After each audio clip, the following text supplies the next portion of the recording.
This is the part 2 of the trendy ruched shoulder handkerchief dress. So check out the part 1 of this tutorial if you miss it. I am Delicious Favor. So you see how beautiful this dress is, and let me know where you are watching this tutorial from. So I folded my fabric into two, then I placed the pattern of the ruched shoulder. So I'm going to be marking ½ inch for the seam allowance.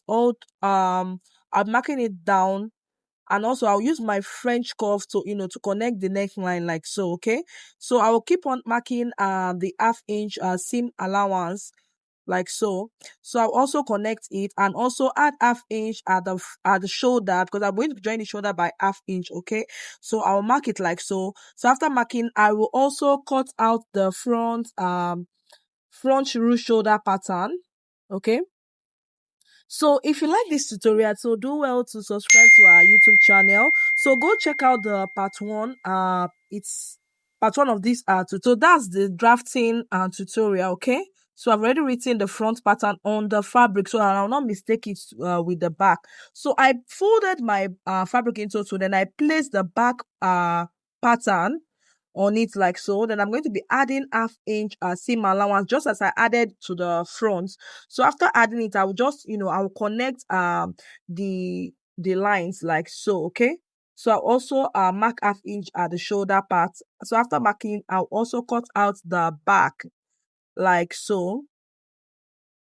Okay, so let me know where you're watching this tutorial from, and if you find this tutorial helpful, let me know your thought about this tutorial in the comment section. Okay, so I'll cut out the back like so. So I'll also notch it like so. So after notching, I will just place the front and the back together. So I'll fold the second fabric, then I'll also place the front basque pattern on the folded piece of folded fabric, and I'll pin it. I'll also place the back basque pattern on it like so, and also pin it down. Okay, so after pinning it down, I'm going to be marking ½ inch for seam allowance. Then at the side seam, I'll go out by 1 inch. Okay, so after marking it, I'll use my French cuff to connect all those seam allowance like so. Okay, because we need our curves to be okay and well aligned. Okay, so I'll mark it like so. So after marking, I'll also cut out my back basque pattern. So I'll cut it out like so.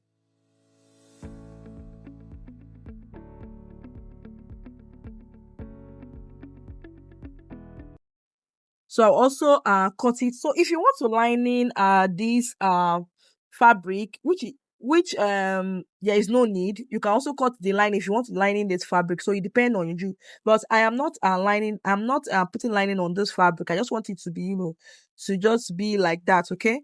So I'll remove my pattern piece so I can open it up so you can see how the pattern is. Okay. So here is my ruched shoulder. So I'm going to be putting it to this.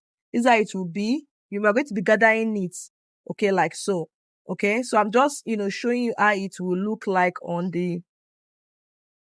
our front bodies. Okay, so here is our 3-step handkerchief. Let's see how I place it.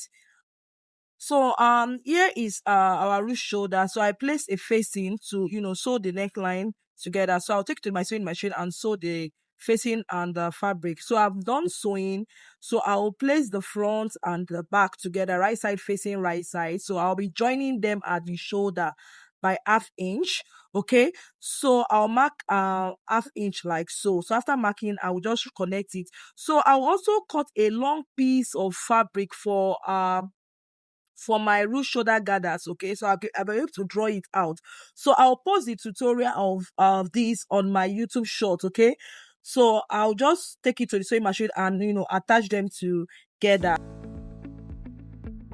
So I've already joined the shoulder together, and I've also attached the rope for the gathers. Okay, so I'll turn it to the wrong side. So I'll leave like 4 inches and I'll sew it. I'm joining the arms together. Okay, so before attaching the ruche, I will join the front and the back together. I will go and sew on ½ inch, on 1 inch, I mean. So you see, I've already joined the front and the back together like so. Okay, so before attaching the ruche to the body, so I'll be folding it. You see the way I'm folding it. But before then, I will notch all around like so. Then I'll start, this is a curving line, so you need to notch it so that you can be able to fold it easily. So I'll be folding it on 1/2 inch all around. You see, I've already attached the front and the back together. So I'll be folding on 1/2 inch like so. So you see, I've already folded it. So I'll also notch the other parts together and fold it like so. So it's very easy for me to fold. So after notching and folding it to iron, so I'll bring my ruched fabric. So I'll be sewing gathers like so, okay? This is how I will sew it. So I'm done, sewing the ruched to the bodies, okay? So here it is here. Then I will bring my skirts. I've already sewn the hem of the skirt and I've already attached it at the waistline. So what I'll do is, so I will join the top and the skirt together at the middle. Okay, so I'll go to my sewing machine and sew them all around. So after sewing, I will just, sew my zip. I'll attach the zip at the back, okay? So I have attached them together and I've also sewn the zipper to the back, okay? See how beautiful the 3-step ruched dress is. Okay, so I'll just take it to my mannequin and to show you the final result. So you see, this is it here. So let me know if you try out this tutorial, okay? So go watch the part 1 of this tutorial.